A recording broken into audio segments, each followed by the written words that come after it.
Hello students, we will continue our discussion on diplomacy. Particularly we will discuss what are the functions of diplomacy, what are the types of diplomacy, what are the different kinds of forms of diplomacy, what kind of tools and techniques used by the diplomats, and also discuss some of the recent trends that has affected the working of diplomacy in international relations. So let us start with the functions of diplomacy. There are three main functions of diplomacy. One is called intelligence gathering, the other is called image management, and the third is called policy implementation.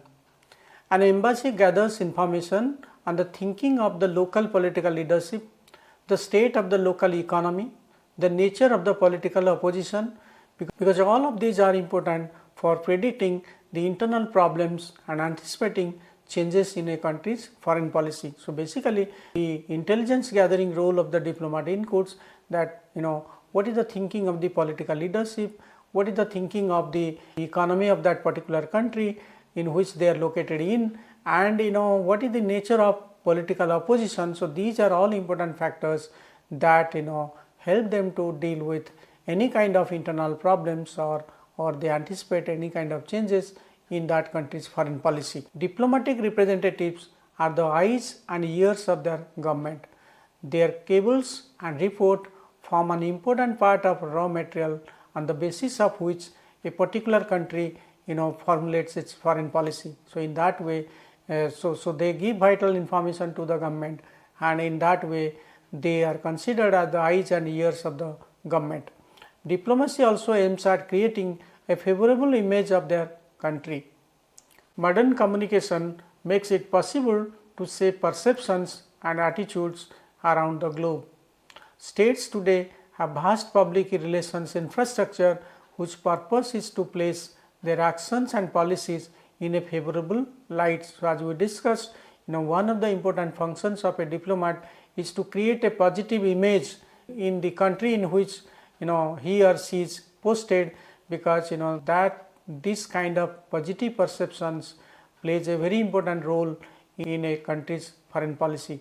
In that, in a way, makes your policy acceptable to the other country. Others consider your policy as something legitimate, something based on rationality, something based on logic.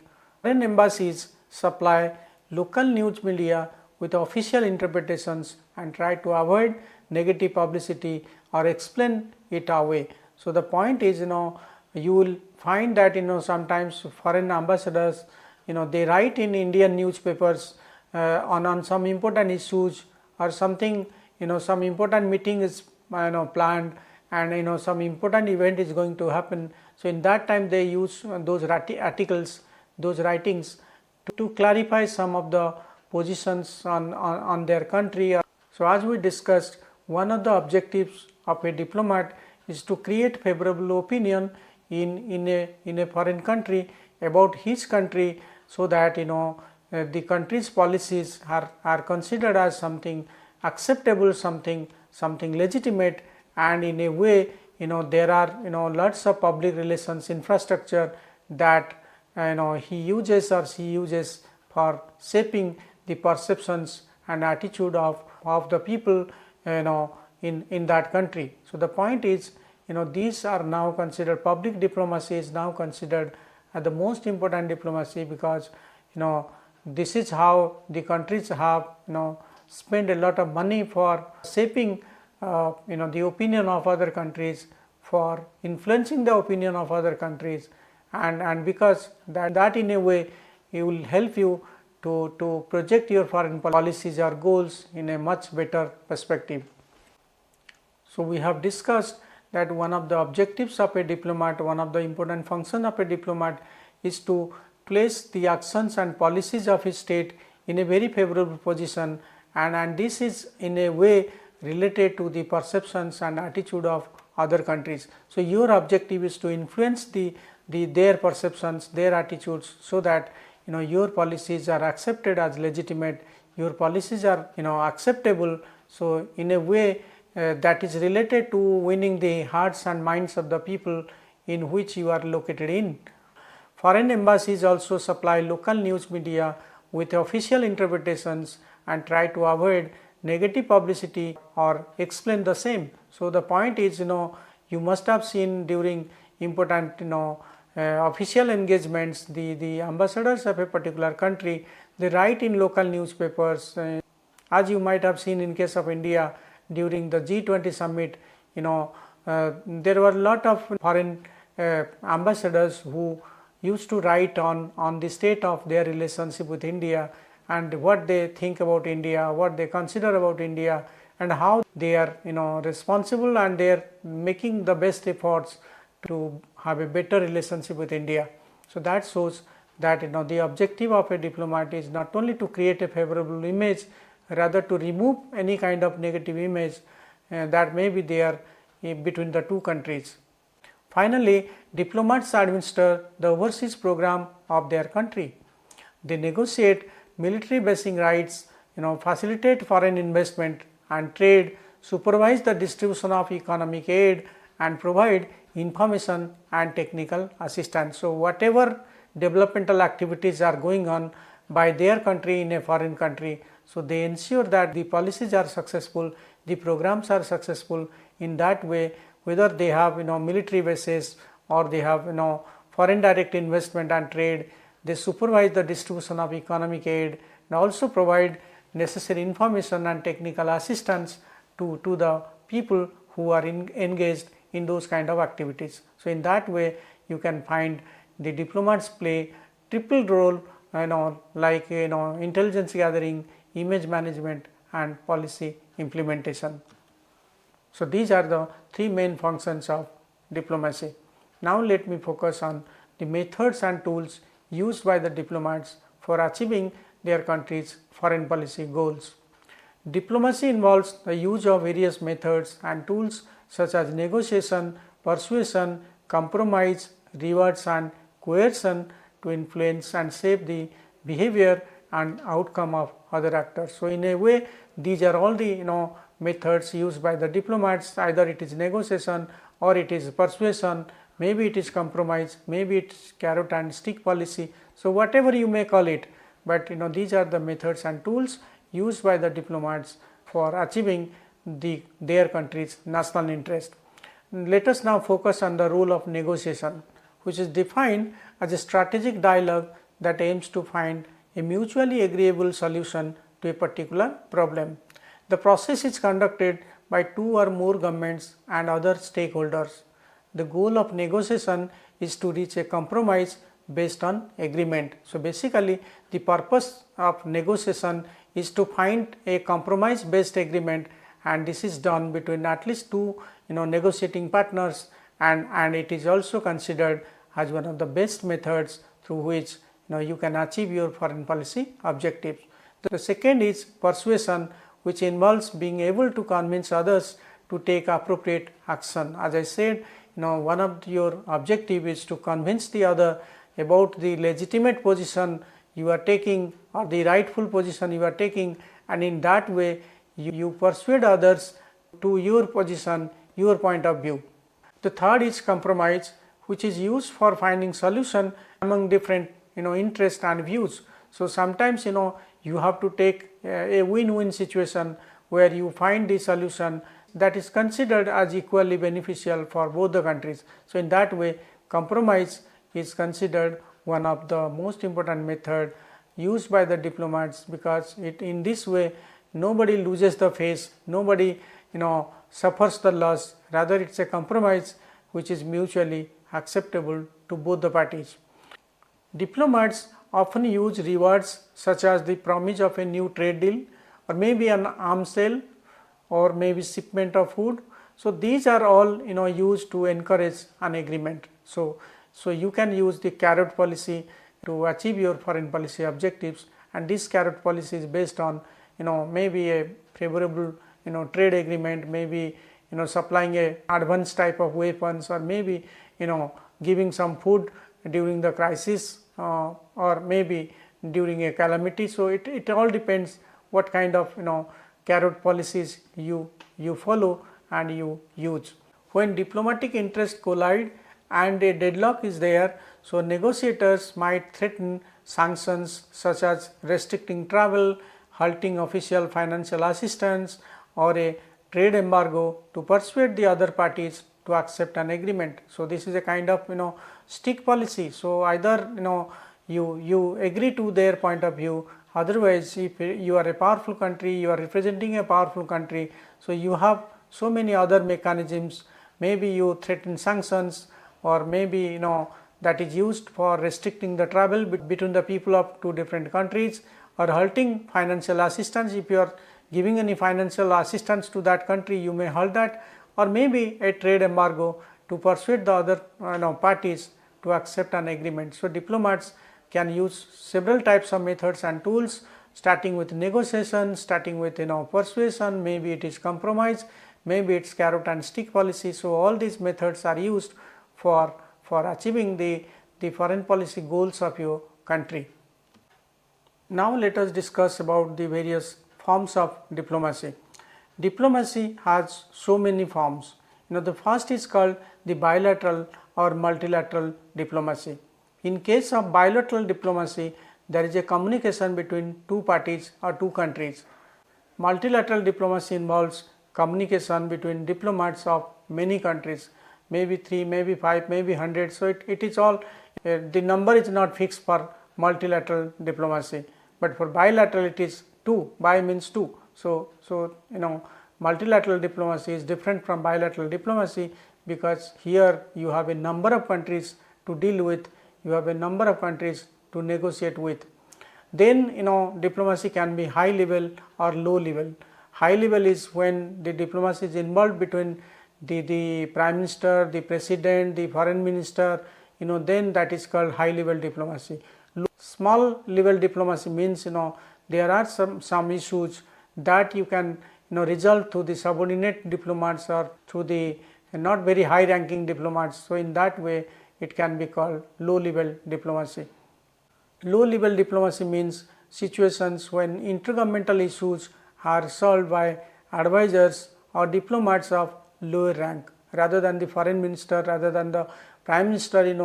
The low level officials, they are engaged in on certain important issue and they find the solution. So, that is called low level diplomacy. Then diplomacy can be open or secret. The major part of diplomatic activity is not public, it's confidential, because there is a fear that if you make anything public, that may derail the diplomatic process. One recent example of a secret diplomacy can be that 8 former Navy officials of India, they were sentenced to death by the Qatar government, but it is because of secret negotiations with the government of India and the Qatar government, they were finally released. That shows the power of secret diplomacy. So, in a way, sometimes diplomacy is public, sometimes it is not public, and if you make something public which is a very sensitive issue, then that may spoil the whole result, whole process. Meanwhile, an open diplomacy means when negotiating international agreements between the countries, the parties keep the public and the press informed about the progress. So, in addition to secret diplomacy, you have also open diplomacy, and open diplomacy takes place only, and proper information is given to the public, to the media about the progress of negotiation or progress of the diplomatic dialogue. In addition to these forms of diplomacy, there are some other forms, like for example summit diplomacy, where you will find many of the political leaders, they gather at a particular summit and they may discuss on an important issue or sign an important agreement, like the NAM summit, like the G20 summit, like the SCO summit. So, that is an example of a summit diplomacy. Then there is what is called public diplomacy, particularly efforts by state leaders aimed at communicating directly with foreign public to gain support for their foreign policy goals. So, here in public diplomacy, the main objective is the foreign public. So, you communicate with them through social media, through newspaper coverage, through so many other channels, so that you get a very favorable response from the public of that country, and in a way that is helpful for achieving your foreign policy objectives. And that is the reason why in the time of social media, in the time of information technology revolution, all the countries are trying to reach out the public of other countries so that they present their case as something genuine, something legitimate, something appropriate. Then another form of diplomacy is called digital diplomacy, the use of modern telecommunications for the achievement of your foreign policy goals. So you can use digital sphere, you can use internet for achieving your country's foreign policy objectives. And the last is called gunboat diplomacy.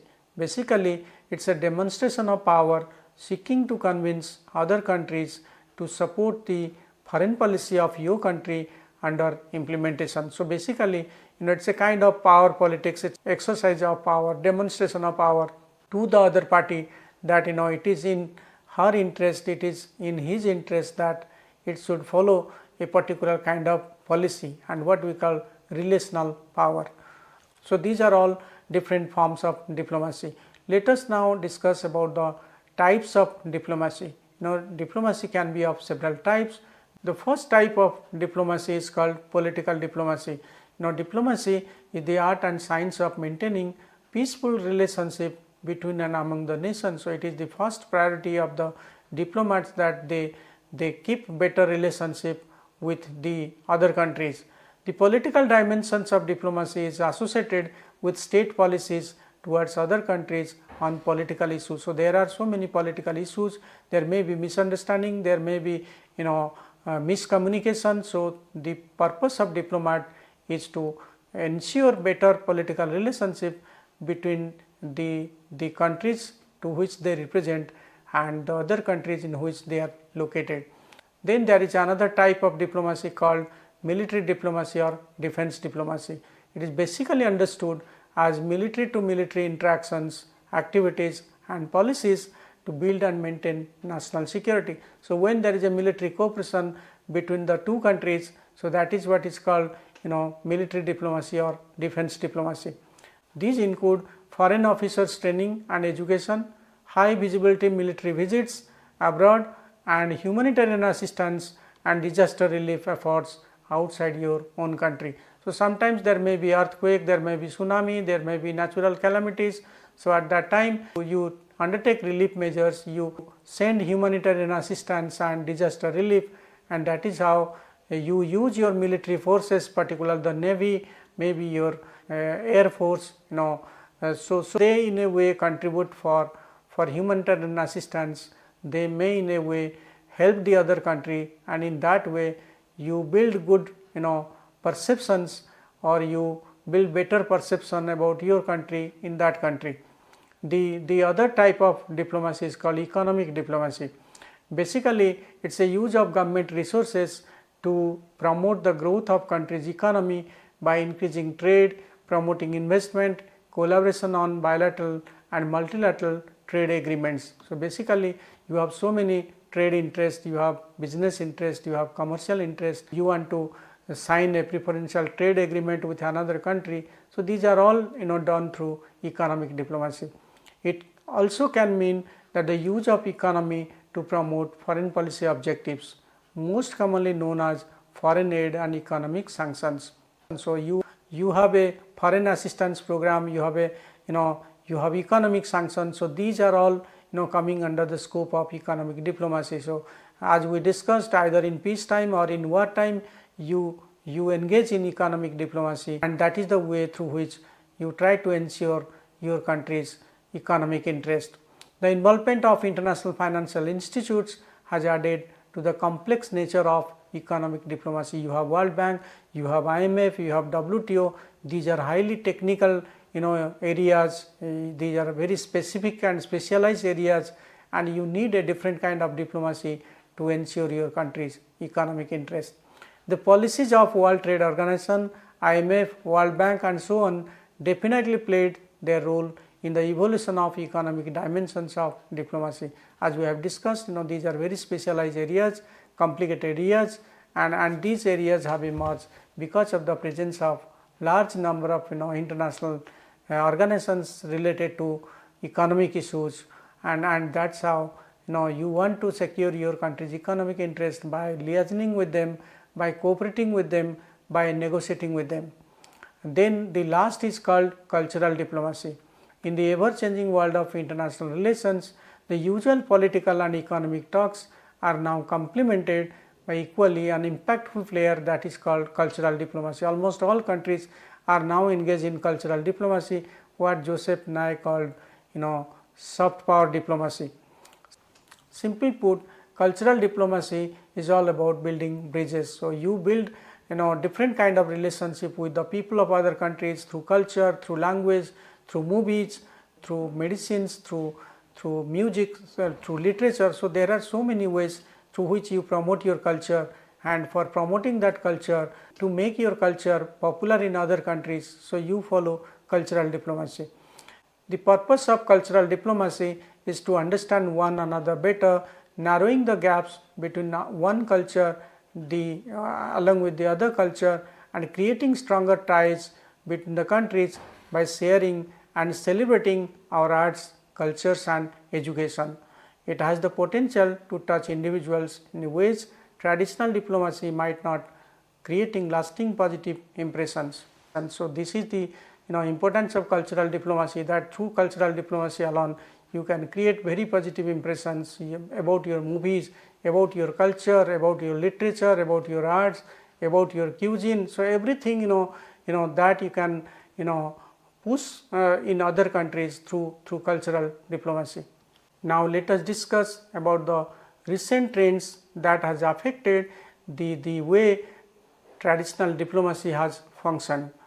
Modern diplomacy is currently experiencing fundamental changes in an unprecedented way, which affect the very nature, character and functioning of diplomacy as we usually understood. In fact, the diplomatic mode evolving from this situation is characterized by an apparent paradox. On the one hand, there is a growing internationalization and integration of world politics, as national governments are no longer able to manage internationalized policy issues like climate change, terrorism and so many other issues. So, the problem is, on the one hand there is an internationalization and integration of the world, which we can find through the emergence of so many global issues, so many issues that have planetary implications. On the other hand, there is a strong focus on devolution and democratization, as internationalized policy issues become evident to a large range of domestic actors and constituencies. So, on the one hand you have the paradox of globalization, you have the paradox of integration, you have the paradox of internationalization. On the other hand, there is a focus on devolution and democratization, because there are so many issues which have domestic implications for your own people, for your own electorate. There have also been changes in diplomacy's nature and functioning. First, the subject matter of diplomacy has expanded from high politics of war and peace to health, environment, development, science and technology, education, law and arts. So, the boundary between domestic and international has gone.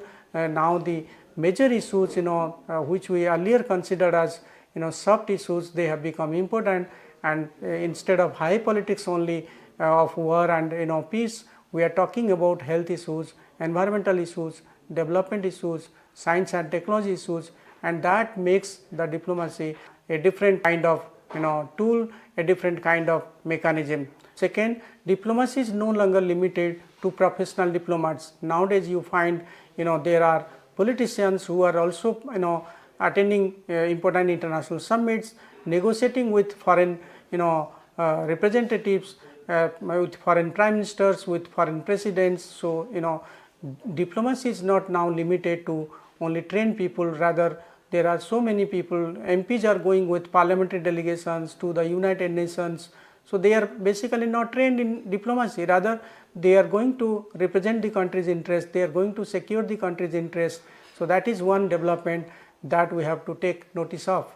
Third, technical developments, mainly digitalization, big data and artificial intelligence, have changed how the states communicated with each other, influencing thereby diplomats' ability to act legitimately and effectively. So, earlier the way you function, now the way you are supposed to function, these have all become different now because of the technological developments like digitalization, like big data, like artificial intelligence. So, you need to be technologically savvy, you need to have lot of command in these areas and how they can influence the diplomatic activities, the way you function. So, these are all important developments that has affected the profession of diplomacy, the concept of diplomacy. Fourth, higher levels of education and extended media coverage of the foreign affairs have made the public better informed and more interested in foreign affairs. For instance, the public is now more sensitive on foreign policy issues and seeks to influence diplomacy through social media and other platforms unlike the past. So, now the public is better informed. You have 24/7 television channels, you have YouTube, you have different social media mechanisms. So, you are better informed. So, use Instagram, you tweet on some important international issue, and now you have become more active in foreign policy issues, in diplomatic issues. So, that creates the incentives for politicians to be responsive to the electorate's demand in foreign affairs. So, because of the active involvement of the citizens in foreign policy issues, the politicians have realized the importance of foreign affairs for the general public. You might have seen how the G20 summit in New Delhi, the way it was conducted, the way it was popularized, that was one of the reasons for impressing the people, for involving the people in an important international issue. And finally, diplomats themselves do not necessarily need the same attributes as they previously used to have. These trends reflecting general societal developments need to be observed by diplomacy as a part of global and state governance. So, these are all the major changes, whether it is in the area of technology, whether it is in the area of the higher level of education and media coverage, whether it is the involvement of active citizenry. So, it is all important, they are all important, and they have affected the way diplomats were supposed to function, or diplomacy was usually understood. Describing on the changing nature of diplomacy, Hamilton and Langham have aptly remarked that dialogues between the states and other types of international actors are today blurring the distinction between what is diplomatic activity and what it is not, who is therefore a diplomat and who is not. So, basically the importance of this statement is that nowadays diplomacy has been greatly transformed. There are public expectations about the diplomats, what they have to do, what they have not to do. People are judging your foreign policy actions, they are criticizing your foreign policy more actively. Earlier they were not thinking of foreign policy issues. Nowadays people have become more vigilant, more active because of the exposure, because of the technology, because of the social media. Thus, the transformation of traditional intergovernmental diplomacy, a domain typically reserved for national executives and professional diplomats, has led to what is called the rise of a multi-level and multi-stakeholder diplomatic system. So, it is not a single executive dominated diplomatic system, rather because of these global changes, because of this transformation, there is a rise of what is called multi-level and multi-stakeholder diplomatic system.